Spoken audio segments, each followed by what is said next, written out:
What's up, everyone? Welcome to this edition of OSTN News. I'm Deanna Arbovic. And I'm Jim Tews. We're coming at you from WVIZ studios in downtown Cleveland with some of the top stories from college campuses across the states.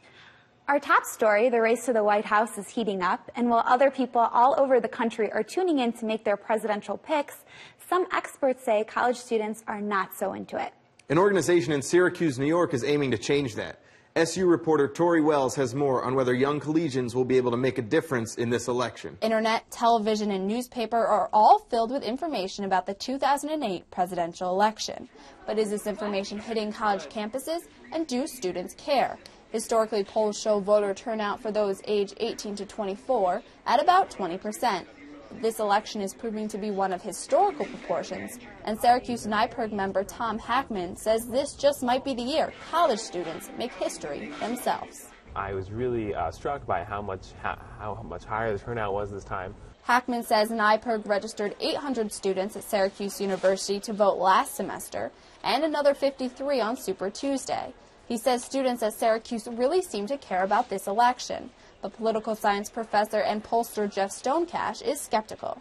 Can that level of excitement be sustained for really 8 months? That's a long time. Hackman says students are typically fickle about their voting patterns, but he thinks they have already proven their power here in Syracuse. Unofficially, at least, the tally for Barack Obama versus Hillary Clinton in the Democratic primary yesterday, in the city of Syracuse, it was 6,001 to 6,001. It was a tie. And in all of Onondaga County, Clinton won by a lot. Partially I think that was all the hundreds of SU votes. And he thinks this power can also be seen on a national scale. And students, because they vote in the lowest numbers, have the greatest potential to improve and the greatest potential to swing elections. A lot of people think that's why Mike Huckabee won in Iowa. While Stonecash says students have the power to sway the election, he still isn't convinced they will. He says the numbers suggest their commitment rises and falls. They had these tremendous rushes about the excitement Obama's rallies were generating. Oh my God, they reflect this huge. And you look at the national Gallup polls, and he's sort of peaked out right now. Although students haven't typically been as active in the past, Stonecash says this is already proving to be a unique election. And this time around, the usual rules just may not apply. At Syracuse University, this is Tori Wells, OSTN News. Hackman says NYPIRG will continue to register students to vote, and the group will also provide rides to polling stations this November in an effort to boost SU community voter participation. Most people consider cell phones a necessity. Catching up with friends or texting at their desk is just a part of the day. From Northwestern University in Washington, Haley Westbrook explains how a major pollster is now giving young people a chance to be counted. Cell phone owners should think twice about ignoring their next incoming call. They could miss a chance to get their voice heard. That's because the Gallup poll, a well-known opinion poll, is targeting a new audience. We finally made the decision that in order to get a complete sample of all Americans, let all Americans at least have a chance of falling into our sample, we would begin to include cell phone only, CPOs we call them, cell phone only households in our sample.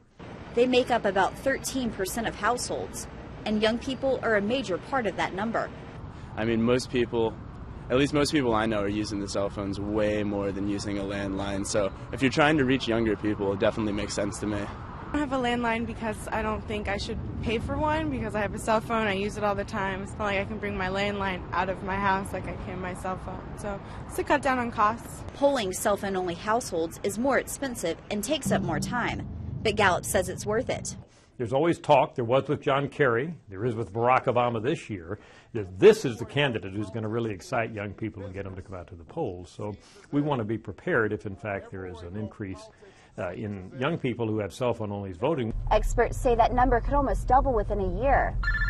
But what happens when a pollster calls you while you're driving? In some states, it's illegal to answer.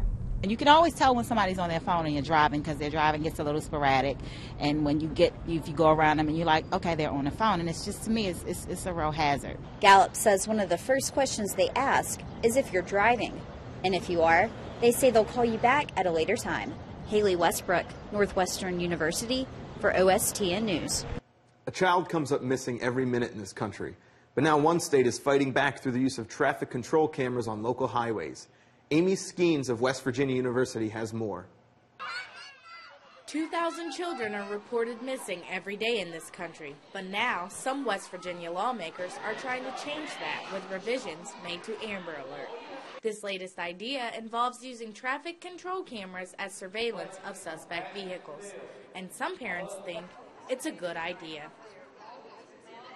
I would think that if it was one of my own children that was missing, I would be shocked if I found out that there wasn't already a system like that. The main sponsor of this bill, House Majority Leader Joe DeLong, explains how this technology can be used.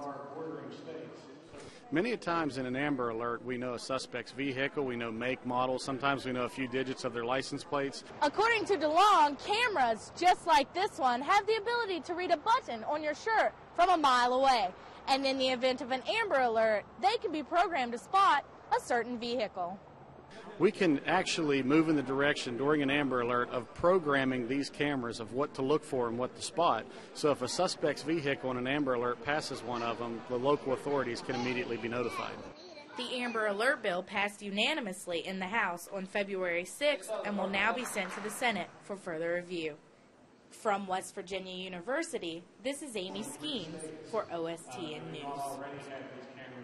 After the break, what Rutgers students and livestock have in common. And the Campus Countdown. Stay with us.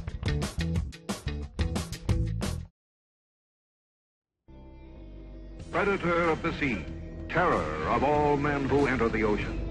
The very symbol of lurking danger. That is the shark.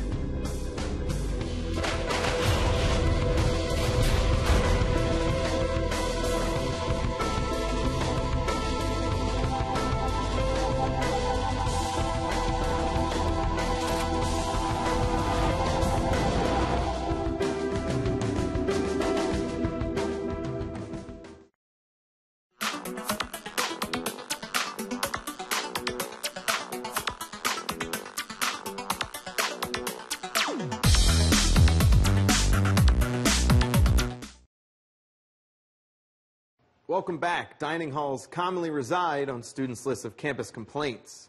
But Rutgers University is giving diners one less thing to complain about. Elizabeth Olu-Bodon tells us more. What do Rutgers University students and livestock have in common? They are all eating the same food. For 3 decades, the food that Rutgers dining hall patrons dispose of has been transformed into cattle feed for nearby New Jersey farms. University Dining Hall's Facilities Director Jim Vernier says it is a beneficial process for both the university and local farmers. So right now the university is saving a considerable amount of money by sending it to the farmer. If I were to take that same amount of food waste that we send to him and put it into our regular waste stream and send it to landfill, we double our costs. When dining hall patrons put away their leftover contents, their trays are transported to the dish room where serviceware is separated and food is scraped from plates. The food waste is mixed with water and pulverized. The water is extracted and a dry oatmeal-like substance is formed, which is refrigerated and ready for pickup. Between the natural waste of food preparations and leftovers from unfinished meals, Rutgers University created 2,500 tons of